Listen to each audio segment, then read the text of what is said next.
Baada ya klabu ya Simba Sports Club kufanikiwa kufuzu hatua ya 32 bora kwenye ligi ya mabingwa barani Afrika dhidi ya Gaborone United kwa ushindi wa goli 1-0 katika uwanja wa ugenini na kutoka sare ya 1-1 na matokeo ya jumla yakiwa ni aggregate ya 2-1 katika uwanja wa Benjamin Mkapa. Sasa inaenda kukabiliana na klabu ya Nsingizzi Hotspurs kutoka Eswatini.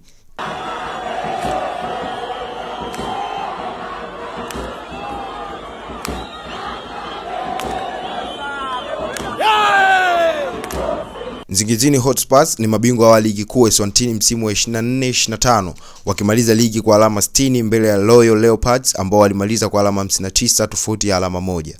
Nsingizzi Hotspurs walicheza michezo 26 huku wakishinda michezo 19, sare 3, wakipoteza michezo 4.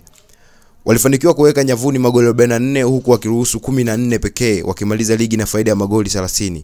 Kwa maana hiyo ni klabu ambayo inafunga sana huku wao wakiwa kwa imara zaidi kwenye kulinda. Mchezo utapigwa kati ya tarehe 17 mpaka 18 Oktoba huku Simba Sports Club ikianzia ugenini mchezo wake wa kwanza na kumalizia nyumbani. Usisahau kusubscribe kwa taarifa zaidi. Imeandaliwa na Yusuf Sadok na kusoma kwako na Fadhili Bihongora.